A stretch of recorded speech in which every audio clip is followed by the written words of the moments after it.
Welcome to this explainer. Today, we're tearing into one of the most controversial, stubbornly persistent theories in human history, the idea of the deep state. We're going to break down the actual real-world mechanics of global power, and then, well, we're going to take a massive pivot. We'll explore a mind-bending future where artificial superintelligence might just step in and completely rewrite the rules of humanity. So let's get right into it. So who is actually secretly controlling the world?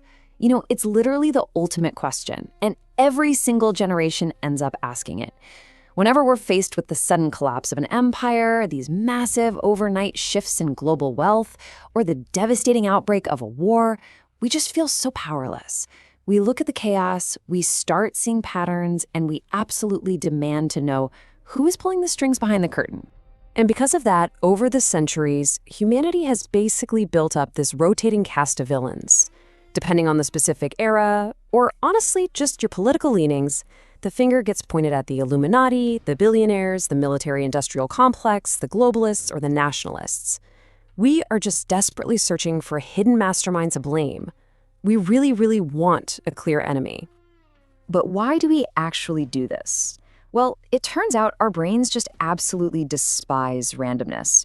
To accept that global events are just the chaotic, messy result of billions of people's colliding incentives, that is psychologically exhausting.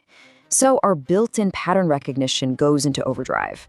A hidden mastermind gives us a villain, sure, but way more importantly, it gives us certainty. And let me tell you, to the human brain, certainty feels incredibly rewarding. Which brings us to section 1. The illusion of the unified elite. So we kind of have to step back and completely rethink why powerful people always seem to be acting in perfect unison. The big illusion here is that massive corporations and powerful governments are all huddled together in these smoke-filled rooms coordinating a master plan to control you. But the reality?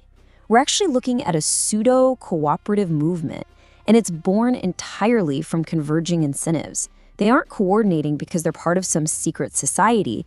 They're coordinating because they are all independently responding to the exact same pressures and the exact same rewards. Think about it like this. Imagine taking 1,000 sharks and dropping them into 1,000 entirely different oceans. They're all going to hunt, swim, and behave in remarkably similar ways, right? And that's not because they all logged into a secret shark Zoom call beforehand. It's because they share the exact same biological nature. Humans are no different. You hand people immense power, massive influence, and unlimited wealth, and identical behaviors are going to emerge simply because, at the end of the day, they're still human. Let's move on to section 2, the psychology of division. To really understand this, we have to look at the psychological engine driving everything. At the core of almost every global conflict is a very simple, superordinary human instinct. Identification. It's that psychological mechanism where we naturally attach our core value to our family, our tribe, our nation, our political party, or even our corporation. It is literally the fundamental baseline of human psychology. And you can see exactly how this snowballs into massive global structures. Step 1, you identify with a group. Step 2, you naturally want to protect that group. And step 3, suddenly, everyone outside that specific identity becomes a potential threat. See, this isn't some malicious, mustache-twirling conspiracy. It's just the natural pipeline of human behavior. A CEO protects their company. A politician protects their party. In their heads, they all genuinely believe they're serving the greater good. But by fiercely protecting their own, they are inherently creating division. Section 3. Scarcity and survival. Okay, so if it's just basic everyday psychology, why does it look like a highly coordinated elite conspiracy? One word, leverage. The average person has those exact same tribal impulses, but they're held in check. They're constrained by laws, by their limited bank accounts, and by social pressure. But the elite? They possess extreme leverage. A billionaire or a head of state has the actual power to shape those laws, steer narratives, and direct militaries. All that power basically strips away the normal constraints, taking those internal, everyday human biases and projecting them onto a massive global scale. And all of this is cranked up to 11 by the environment we live in, an environment defined by absolute scarcity. Think about it. Land, energy, status, opportunities, they are all totally finite. As populations explode and rub up against these constraints, competition gets fierce.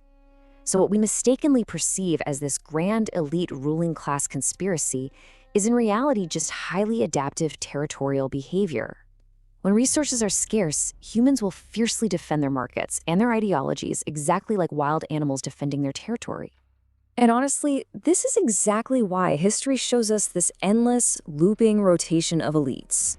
We've watched kings get dethroned, aristocracies completely dismantled, and dictators tossed out in countless revolutions over the centuries. Yet somehow, new hierarchies always emerge to take their place. Why? Because the underlying human operating system never changes. The flags change colors, the political slogans get a rewrite, but the core tribal instincts and the incentives, they remain exactly the same. Which brings us to a really wild concept in Section 4. Can AI save us? What if we could actually change that operating system? What if we could just completely remove those deeply flawed, ego-driven human instincts from the decision-making equation entirely? This is where we pivot to a massive, controversial paradigm shift, the future of fully autonomous artificial superintelligence, or ASI. We are rapidly approaching a moment where we have to ask a question humanity has never had to face before. What actually happens when intelligence entirely lacks ego? Picture a world where highly advanced AI systems are autonomously managing our global logistics, our power grids, and our resource allocation. For the very first time in human history, we would have an administration completely scrubbed clean of human tribal instincts. An ASI has no religion to defend, it has no nationalism, no craving for personal prestige, no fear of its own mortality, and zero biological drive to dominate its rivals. It simply optimizes for the best collective outcomes, rather than playing favorites with a specific group identity. Let's play out this utopian thought experiment for a second. In a world smoothly managed by an autonomous ASI, we could be looking at fully automated food production and virtually infinite energy. By establishing a rock-solid universal resource baseline, think of it as a hyper-advanced universal basic income, where survival and comfort are permanently guaranteed for literally everyone. Material scarcity is functionally wiped out. And remember what we talked about earlier? Scarcity is the exact fuel that forces our divisive, territorial human nature to rear its ugly head. But here is the million-dollar question, the ultimate test for us as a species. If AI actually solves the resource problem, if that frantic daily fight for survival just completely ends, what do we do next? Do we finally let go of our tribalism and evolve into a truly inclusive, unified global civilization? Or is division just so deeply, incurably hardwired into our psychology that we'll inevitably invent brand new, ridiculous reasons to divide and conquer ourselves, effectively sabotaging our own perfect utopia? That is the question that is absolutely going to define our future, because ultimately, the deepest state isn't some shadowy government meeting in a dark underground bunker. It's hidden right inside our own consciousness. The real battle isn't against a handful of billionaires or politicians.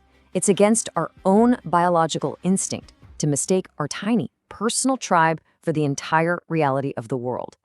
The final conspiracy was never them. It was always us. So I'll leave you with this. The next time you go looking for someone to blame for the state of the world, whose reflection are you really hoping to see? Keep questioning the narrative, and we'll see you next time.